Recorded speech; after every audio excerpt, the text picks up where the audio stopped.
We are following breaking news. Police in Oregon confirming just hours ago that a former cop, an accused child rapist at the center of a massive manhunt, shot himself earlier today. And the one-year-old boy he kidnapped is safe. Now, police say it happened as they were chasing Elias Huizar in a car near Eugene, Oregon. They say he shot himself in the head, but it's unclear what his condition is right now. Now, this is a look at a very active scene where that manhunt ended not too long ago, and it's all going down on Interstate 5 in Oregon. You see a bunch of police cars and officers surrounding that scene. Now, this all started yesterday after investigators say Huizar shot and killed his ex-wife outside of an elementary school in West Richland, Washington. They later found the body of his girlfriend at his house during a search, and then they realized a one-year-old named Roman Huizar was missing, leading to an Amber Alert. Now, it happened as Huizar was supposed to be in court yesterday on charges of child rape from an incident in February where he allegedly sexually assaulted a teenage girl.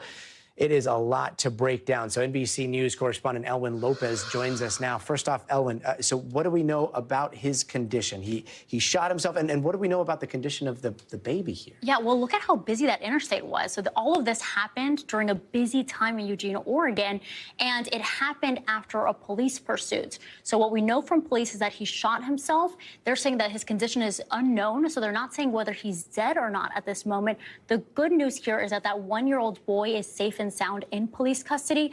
But again, we don't really know exactly the details as to how this police pursuit occurred specifically, whether he was seen in surveillance cameras or not, whether someone called, spotted. We know that he initially fled the scene in a Toyota Corolla, a silver Toyota, and then they spotted him in Portland in a black sedan. So we don't really know the details as to what happened after he fled the scene, simply that he was spotted in Portland, and then, of course, everything ended, that whole manhunt that literally, stretched from Washington to Oregon. And we know that U.S. Marshals and FBI were involved, finally ended today. And Ellen, just looking at the details of this case, it's a lot to take in. You got allegations of child rape, of murder, of kidnapping. How did this all start? Yeah, so to get a full picture as to how this all took place, we have to go back to February.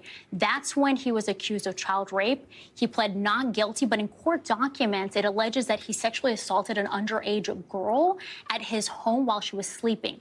Now, the one thing to point out here is that at that home, he was living with another underage girl that he met while he was a school resource officer at her middle school, and that he shared a 9-month-old at the time with her. So that is what took place at that moment. And then after that is when police say he was set to appear in court on Monday. For one of those charges? Yes, for that charge. And instead, on that day, he went to the school where his ex-wife works. According to police, he shot and killed her there. And then police obtained a search warrant. They went to his home later that day, and that's when they found his girlfriend dead. So they believe he killed not only his ex-wife, but his girlfriend as well, and then took off with that one-year-old boy. What else do we know about his background? A former cop, a school resource officer at a middle school. What else can you tell us? So I called Yakima Police Department and talked to them about his history. So he had been employed for 9 years.